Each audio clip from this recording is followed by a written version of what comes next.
ಎಲ್ಲರಿಗೂ ನಮಸ್ಕಾರ. ನನ್ನ ಹೆಸರು ಕುನಾಲ್. ಇಂದಿನ ನಾಟಕದಲ್ಲಿ ನಾನು ಪ್ಲಾಸ್ಟಿಕ್ ರಾಕ್ಷಸನಾಗಿ ಭಾಗವಹಿಸುತ್ತೇನೆ. ಎಲ್ಲರಿಗೂ ಶುಭೋದಯ. ನನ್ನ ಹೆಸರು ನಂದನ್. ನಾನು ಅಹಂಕಾರವುಳ್ಳ ವಿದ್ಯಾರ್ಥಿ ಪಾತ್ರವನ್ನು ಮಾಡುತ್ತಿದ್ದೇನೆ. ಎಲ್ಲರಿಗೂ ನಮಸ್ಕಾರ. ನನ್ನ ಹೆಸರು ಕುಶಾಲ್. ನಾನು ಈ ನಾಟಕದಲ್ಲಿ ಮಾಲಿನ್ಯ ಪಾತ್ರವನ್ನು ಮಾಡುತ್ತಿದ್ದೇನೆ. ಎಲ್ಲರಿಗೂ ನಮಸ್ಕಾರ. ನನ್ನ ಹೆಸರು ಮೊಹಮ್ಮದ್ ಸಾರ್. ಇಂದಿನ ನಾಟಕದಲ್ಲಿ ನಾನು ಮೊಲದ ಪಾತ್ರವನ್ನು ಮಾಡುತ್ತಿದ್ದೇನೆ.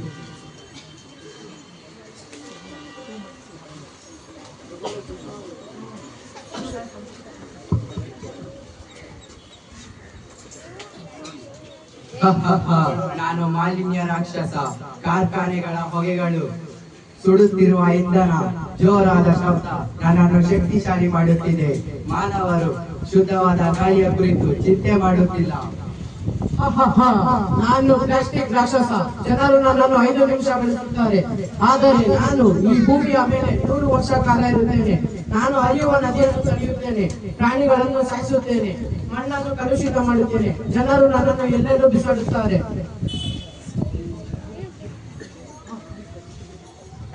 ಈ ಭೂಮಿಯನ್ನು ಸರ್ವನಾಶ ಮಾಡುವುದೇ ನಮ್ಮ ಕೆಲಸ. ಅಯ್ಯೋ ಅಯ್ಯಯ್ಯೋ, ನನ್ನ ನದಿಗಳು ಕಲುಷಿತವಾಗುತ್ತಿವೆ, ನನ್ನ ಗಾಳಿಗಳು ಮಾಲಿನ್ಯಗೊಳ್ಳುತ್ತಿವೆ, ನನ್ನ ಅರಣ್ಯಗಳು ಮಾಯವಾಗುತ್ತಿವೆ. ಏಕೆ ಈ ಮನುಷ್ಯರು ನನ್ನನ್ನು ಹೀಗೆ ನೋಯಿಸುತ್ತಿದ್ದಾರೆ? ಆದರೂ ನೀವೆಲ್ಲರೂ ನನ್ನ ಮಕ್ಕಳು. ನನ್ನ ತಾಳ್ಮೆಗೂ ಒಂದು ಹುಟ್ಟಿದೆ. ದಯವಿಟ್ಟು ಅದನ್ನು ಪರೀಕ್ಷಿಸಬೇಕು.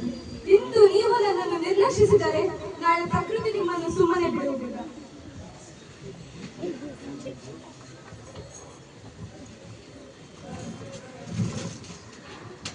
ಎಕಸ್ಕೇತ್ ಒಂದು ಪ್ಲಾಸ್ಟಿಕ್ ಕವರ್ ಅಷ್ಟೇ, ಏನಾಗುತ್ತೆ? ಇಲ್ಲೇ ಬಿಸಾಡುತ್ತೇನೆ.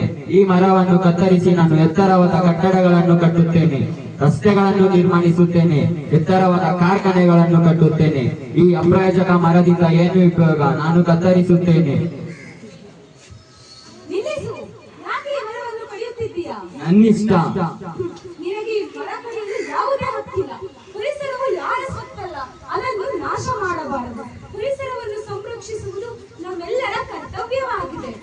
ನೀನು ಈ ರೀತಿ ಪರಿಸರವನ್ನು ಹಾಳು ಮಾಡಿದರೆ ಅದರಿಂದಾಗುವ ಪರಿಣಾಮದ ಬಗ್ಗೆ ನಿನಗೆ ಅರಿವಿದೆಯೇ? ಗೊತ್ತಿಲ್ಲ. ಭೂಮಿಯ ತಾಪಮಾನ ಹೆಚ್ಚಾಗುತ್ತದೆ, ಮಳೆ ಬರುವುದು ಕಡಿಮೆ ಆಗುತ್ತದೆ, ಪ್ರಾಣಿಗಳಿಗೆ ವಾಸಿಸಲು ಜಾಗವೇ ಸಿಗುವುದಿಲ್ಲ, ವಿಧ ವಿಧವಾದ ರೋಗಗಳು ವೇಗವಾಗಿ ಹರಡುತ್ತವೆ, ಕೆರೆಗಳೆಲ್ಲ ಒಣಗಿ ಹೋಗಿ ಹನಿ ಹನಿ ನೀರಿಗೂ ಹಾಹಾಕಾರ ಶುರುವಾಗುತ್ತದೆ. ಈ ರೀತಿ ಪ್ರಕೃತಿ ಅಳಿದರೆ ಮನುಷ್ಯರು ಈ ಭೂಮಿಯ ಮೇಲೆ ಬದುಕಲು ಸಾಧ್ಯವೇ ಇಲ್ಲ. ಈ ರೀತಿ ನೀನು ಗಿಡ ಮರಗಳನ್ನು ಕಡಿದುಬಿಟ್ಟರೆ ನಮಗೆ ಉಸಿರಾಡಲು ಗಾಳಿಯಾದರೂ ಎಲ್ಲಿಂದ ಸಿಗುವುದು? ಕೊನೆಗೆ ನಮ್ಮ ಉಸಿರೇ ನಿಂತು ಹೋಗಿಬಿಡುತ್ತದೆ. ಈ ಸುಂದರವಾದ ಪ್ರಕೃತಿಯು ನಮಗೆ ಪೂರ್ವಜರಿಂದ ಬಂದ ಆಸ್ತಿ ಅಲ್ಲ, ಮುಂದಿನ ಪೀಳಿಗೆಯ ಮಕ್ಕಳಿಂದ ಪಡೆದ ಸಾಲವಾಗಿದೆ. ಭವಿಷ್ಯದ ಪ್ರಜೆಗಳಾದ ನಾವು ಈ ಸಾಲವನ್ನು ಸುರಕ್ಷಿತವಾಗಿ ಹಸಿರಾಗಿ ಮುಂದಿನ ಪೀಳಿಗೆಯ ಮಕ್ಕಳಲ್ಲಿ ತಲುಪಿಸಬೇಕಾಗಿದೆ. ಇನ್ನಾದರೂ ಅರಿತುಕೋ, ನೀವು ಮಾಡುತ್ತಿರುವ ಈ ಕೆಟ್ಟ ಕೆಲಸದಿಂದ ಆಗುವ ಅಪಾಯಗಳ ಹಾಗೂ ಅನಾಹುತಗಳ ಬಗ್ಗೆ ತಿಳಿದುಕೋ.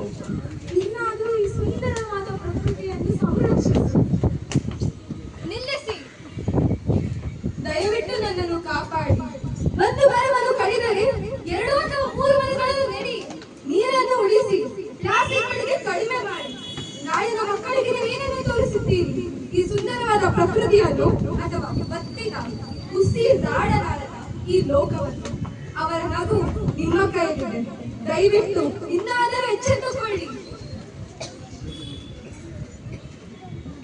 ಮರಗಳು ಭೂಮಿಯ ಮೂಲ. ನಮ್ಮನ್ನು ಕಡಿಯಬೇಡಿ, ನಾಶ ಮಾಡಬೇಡಿ. ನೀವು ಉಸಿರಾಡಲು ಆಮ್ಲಜನಕವನ್ನು ನಾನು ಕೊಡುತ್ತೇನೆ, ತಿನ್ನಲು ಹಣ್ಣುಗಳನ್ನು ಕೊಡುತ್ತೇನೆ, ವಿಶ್ರಮಿಸಲು ನೆರಳನ್ನು ನೀಡುತ್ತೇನೆ. ಮರಗಳಿಲ್ಲದೆ ಜೀವನ ಸಾಧ್ಯವಿಲ್ಲ. ಅಯ್ಯೋ, ನನ್ನ ತಪ್ಪಿನ ಅರಿವಾಯಿತು. ಇನ್ನು ಮುಂದೆ ನಾನು ಕಸವನ್ನು ಅಲ್ಲಿ ಇಲ್ಲಿ ಬಿಸಾಡುವುದಿಲ್ಲ, ಪ್ಲಾಸ್ಟಿಕ್ ಅನ್ನು ಬಳಸುವುದಿಲ್ಲ. ಅತಿ ಹೆಚ್ಚು ಮರಗಳನ್ನು ನಾನು ನೆಡುತ್ತೇನೆ, ಪ್ರಕೃತಿಯನ್ನು ನಾನು ರಕ್ಷಿಸುತ್ತೇನೆ. ನಾನು ಮಾಯವಾಗುತ್ತಿದ್ದೇನೆ. ಜನರು ಮಾಲಿನ್ಯ ಮಾಡುವುದನ್ನು ಕಡಿಮೆ ಮಾಡಿದರೆ ನನ್ನ ಶಕ್ತಿಯನ್ನು ನಾನು ಕಳೆದುಕೊಳ್ಳುತ್ತೇನೆ. ನಾನು ಕೂಡ ಮಾಯವಾಗುತ್ತಿದ್ದೇನೆ. ಜನರು ನನ್ನನ್ನು ಪ್ಲಾಸ್ಟಿಕ್ ಬಳಕೆಯನ್ನು ನಿಲ್ಲಿಸಿದರೆ ನಾನು ಕೂಡ ನನ್ನ ಶಕ್ತಿಯನ್ನು ಕಳೆದುಕೊಳ್ಳುತ್ತೇನೆ.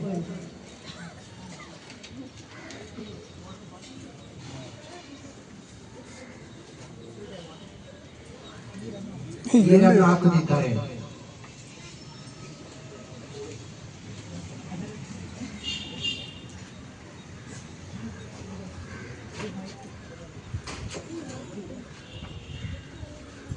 ಪರಿಸರವನ್ನು ರಕ್ಷಿಸುವುದು ನಮ್ಮೆಲ್ಲರ ಹೊಣೆಯಾಗಿದೆ. ಪ್ಲಾಸ್ಟಿಕ್ ಬಳಕೆಯನ್ನು ಕಡಿಮೆ ಮಾಡಿ. ಮರ ಗಿಡಗಳನ್ನು ಹೆಚ್ಚಾಗಿ ನೆಡಿ.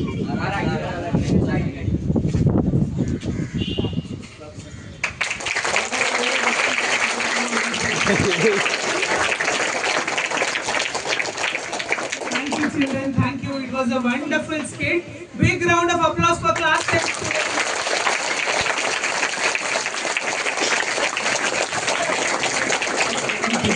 So, see, class 10 student gave a wonderful message. You know, they gave a wonderful message through this skit.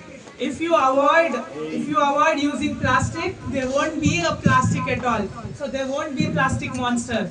And if you avoid smokes, if you avoid using fuels, burning fuels, so there will be no pollution. So no pollution monster will be there. And Earth will be happy. She will be green. So it was a wonderful skit. And from the skit, take away. You have to take all these values away and you have to follow them. Got it? Once again, big round of applause for them.